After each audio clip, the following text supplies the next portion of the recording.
So యూఎస్లో ఇల్లు కొనడం అంటే మనం జస్ట్ ఫస్ట్ టైం చూసిన ఈఎంఐ చూసుకొని ఓకే ఇదే ఇంకా ఉంటుంది మనకి లైఫ్ టైము అనే మైండ్ సెట్లో ఇంకేం అడిషనల్ కాస్ట్ గురించి ఏమీ ఆలోచించకుండా majority of the first time home buyers కొనేస్తారు. కానీ దాని వెనక చాలా హిడెన్ కాస్ట్ ఉన్నాయి. అవి మీరు ఒక్కసారి ఇల్లు కొని దాని మంత్లీ మెయింటెనెన్స్ స్టార్ట్ అయ్యి ఒక 3 months అయిన తర్వాత రియలైజ్ అయ్యి ఎందుకు ఇంత పెద్ద ఎక్స్పెన్సివ్ ఇల్లు కొన్నా అని, లేదా ఎందుకు ఇంత అసలు సేవింగ్స్ ఏమి మిగలట్లేదు అని అప్పుడు రియలైజ్ అవుతారు. సో అప్పుడు రియలైజ్ అయ్యకంటే ముందే అవి తెలుసుకుంటే బెటరు. ఆ హిడెన్ కాస్ట్ ఏవైతే ఉన్నాయో వాటి గురించి ఈ పర్టికులర్ వీడియోలో క్లియర్గా చెప్తా. మీరు ఒకవేళ ఇల్లు కొనాలనే ఆలోచనలో ఉంటే మాత్రం ఇవన్నిటిని దృష్టిలో పెట్టుకొని ఆలోచించుకొని కొనండి. So first thing property tax. Property tax టెక్సాస్లో చాలా హై ఉంటుంది. స్టార్టింగ్ ఫ్రమ్ 2.5 to 2.8 ఆర్ 3 కూడా ఉన్నాయి కొన్ని లొకేషన్స్లో. మా ఏరియా డెంటన్ కౌంటీలో మా ఏరియాకి అయితే మా ఇంటికి 2.8% ఉంది. అంటే ఒకవేళ 500K ఇల్లు కొంటే ఆన్ అన్ యావరేజ్గా ఇయర్లీ క్లోజ్ టు $14,000 ఆర్ $13,000 మనము ఓన్లీ ప్రాపర్టీ ట్యాక్స్ కడతాం. సో ఈ ప్రాపర్టీ ట్యాక్స్ అంతగానం కట్టిన తర్వాత మనకి మంత్లీ కౌంట్ చేసుకుంటే మోర్ దాన్ $1,000 ఉట్టి ప్రాపర్టీ ట్యాక్స్కి వెళ్తుంది. సో ఇది ప్రాపర్టీ ట్యాక్స్ కూడా ఎవ్రీ ఇయర్ మన ఇల్లు వాల్యూ పెరిగే కొద్దీ ఆ ప్రాపర్టీ ట్యాక్స్ పెరుగుతూ పోతుంది. సో మనం ఏమనుకుంటామంటే ఇల్లు కొన్నప్పుడు మనకి ఇది 500K ఇల్లు కొన్నాం అనుకోండి, సో అప్పుడున్న ప్రాపర్టీ ట్యాక్స్ అంతే ఉంటుంది అనుకుంటాం. కానీ ఎవ్రీ ఇయర్ అప్రైజల్ చేంజ్ అవుతూ ఉంటుంది. ఎవ్రీ ఇయర్ మీ ప్రాపర్టీ ట్యాక్స్ పెరుగుతూ ఉంటుంది. సో ఇది one of the biggest killer టెక్సాస్లో ఇల్లు కొనే వాళ్ళకి. కంపేర్ విత్ కాలిఫోర్నియా, టెక్సాస్లో ప్రాపర్టీ ట్యాక్స్ చాలా ఎక్కువ. కాలిఫోర్నియాలో ఒక 800K ఇల్లు కొంటే ఎంత మంత్లీ పేమెంట్ అవుతుందో అట్లా అంత పేమెంట్ నీకు టెక్సాస్లో 500K ఇంటికి అవుతుంది. ఇంకోటి ఏంటంటే హోమ్ ఇన్సూరెన్స్. టెక్సాస్లో హోమ్ ఇన్సూరెన్స్ చాలా హై ఉంది. ఎందుకంటే ఇక్కడ ఇది టోర్నడో వ్యాలీ అంటారు.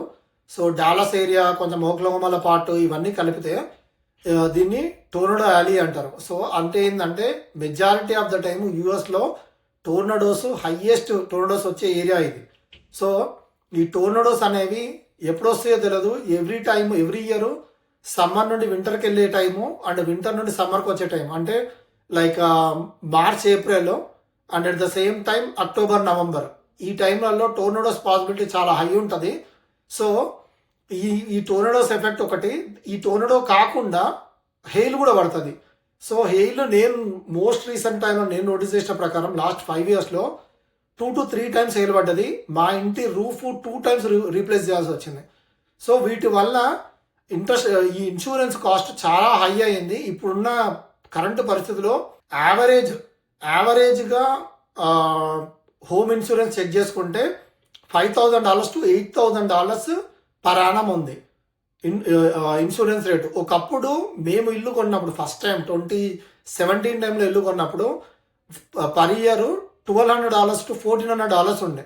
ఈ ఇన్సూరెన్స్లో కూడా మెజారిటీ ఆఫ్ ద పీపుల్ ఇల్లు కొనే ప్రాసెస్లో చేసే మిస్టేక్ ఏంటంటే అందరూ ఒక ఇన్సూరెన్స్ అడ్జస్టర్ దగ్గరికి వెళ్ళి ఇన్సూరెన్స్ కోసం కొనడానికి వెళ్ళినప్పుడు వాళ్ళు ఏంటంటే ఎంత మినిమం పేమెంట్ అవుతుందని ఆలోచించుకుంటారు. కానీ వాడు అసలు ఏమేమి కవరేజ్ ఇస్తుండో అనేది ఫోకస్ చేయరు.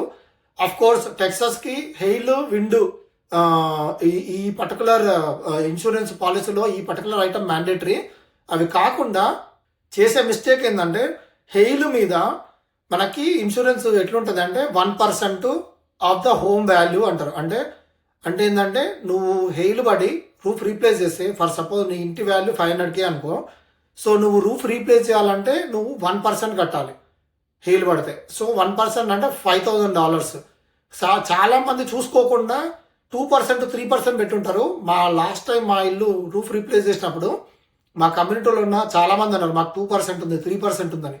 సో అట్లాంటి పరిస్థితి పెట్టుకుంటే అది చూసుకోకపోతే మీ ఇన్సూరెన్స్లో మీరు హెయిల్ పడ్డప్పుడు 2% అయితే $10,000, 3% అయితే $15,000 మీ పాకెట్లో నుండి పే చేయాల్సి వస్తుంది. అండ్ ఆల్సో హెయిల్ అనేది డాలస్ ఏరియాలో నేను చూసిన లాస్ట్ 8 yearsలో 4-5 times పడ్డది. And at the same time last 3-4 yearsలోనే 2 times పడ్డది. దీనివల్ల ఇన్సూరెన్స్ బాగా పెరుగుతుంది. అట్ ద సేమ్ టైం మీరు ఒకవేళ యూజ్డ్ హౌస్ కొనాలనుకుంటే ఆ హౌస్ మీద రూఫ్ని ఎన్నిసార్లు రీప్లేస్ చేసారో కనుక్కోండి. ఎందుకంటే ఆ హౌస్ మీద రూఫ్ రీప్లేస్ చేసిన దాన్ని బట్టి కూడా మనకి ఇన్సూరెన్స్ పెరుగుతుంది. అదేంది అది పాత ఇంటి ఓనర్ ఉన్నప్పుడు రూఫ్ రీప్లేస్మెంట్ మా ఇన్సూరెన్స్కి ఎట్లా అయితే యాడ్ అవుతుంది అనుకుంటారు, కానీ అది కాదు.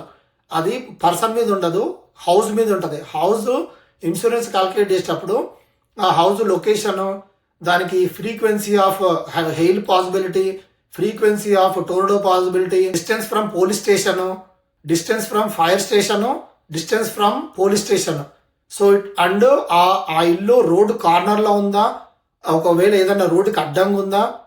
సో ఇట్లా రకరకాల థింగ్స్ ఉంటాయి. ఎప్పుడైనా ఇల్లు మీ ఇంటికి లెఫ్ట్లో ఒక ఇల్లు ఉండేటట్టు, రైట్లో ఒక ఇల్లు ఉండేటట్టు, ఓకే, అపోజిట్లో ఇల్లులు ఉండేటట్టు, బ్యాక్ సైడ్ ఇల్లు ఉండేటట్టు, ఇట్లున్న లొకేషన్లో కొంటే ఆ ఇంటికి ఇన్సూరెన్స్ తక్కువ ఉంటుంది. ఎందుకు ఉంటుంది అంటే ఏ టైప్ ఆఫ్ సిచ్యువేషన్ వచ్చినా పక్కన ఇల్లు దాటిన తర్వాతనే మన ఇంటి వరకు రావాలి, అది ఏదైనా సరే, ఓకే. అందుకని చెప్పేసి ఇన్సూరెన్స్లు ఇట్లా మిడిల్లో ఉన్న ఇళ్ళకి తక్కువ ఉంటాయి. కార్నర్ హౌసెస్ లేకపోతే రోడ్ల పక్కన ఉన్నవి, రోడ్డుకి అడ్డంగా ఉన్నవి, ఎందుకంటే వాటికి ఇన్సూరెన్స్ ఎక్కువ ఉంటుంది. ఎందుకంటే కారు ఎవరైనా డ్రైవ్ చేసేటప్పుడు అటు ఇటుగా డ్రైవ్ చేసి అడ్డంగా వచ్చింది అనుకో మీ ఇంటికి గుద్దుకుంటుంది. అందుకని చెప్పేసి ఇన్సూరెన్స్ రేట్స్ మీ ఇల్లు ఉన్న డైరెక్షను, లొకేషను, పక్కనున్న సరౌండింగ్స్ని బట్టి కూడా డిపెండ్ అయి ఉంటుంది. ఇంకో మోస్ట్ ఇంపార్టెంట్ థింగ్ ఏంటంటే హెచ్ఓఏ. సో ఇప్పుడు కడుతున్న ప్రతి ఒక్క కమ్యూనిటీకి హెచ్ఓఏ ఉంటుంది.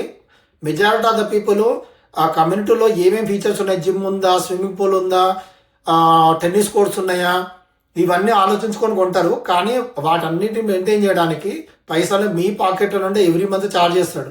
సో కరెంట్ ఉన్న హెచ్ఓఏ రేట్స్ ప్రాక్టికల్గా చూస్తే నేను చూసినంత వరకు స్టార్టింగ్ ఫ్రమ్ $100 నుండి $300 వరకు ఉన్నాయి మంత్లీ. సో మీరు ఇంట్లో ఉన్నారు అంటే బై డిఫాల్ట్గా ఈ హెచ్ఓఏ ఫీజే మీరు $100 నుండి $300 పర్ మంత్ కట్టాలి, okay. And at the same time మీరు ఒక చిన్న ప్రాపర్గా గడ్డి కట్ చేయకపోయినా లేదా ఇంటి ముందు ఏమన్నా కొత్తది పెట్టినా ఏది పెట్టినా ఫైన్ వేస్తుంటాడు. సో ఈ ఫైన్లన్నీ మళ్ళీ కట్టుకోవాలి.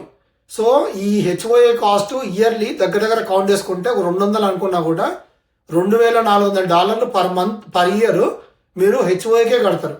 ఇప్పుడున్న డాలర్ రేట్కి దగ్గర దగ్గర 2.5 లక్షలు ఇయర్లీ, ఓకే. ఇది కూడా వన్ మోర్ థింగ్ గుర్తుపెట్టుకోండి. ఇది కాకుండా రిపేర్లు.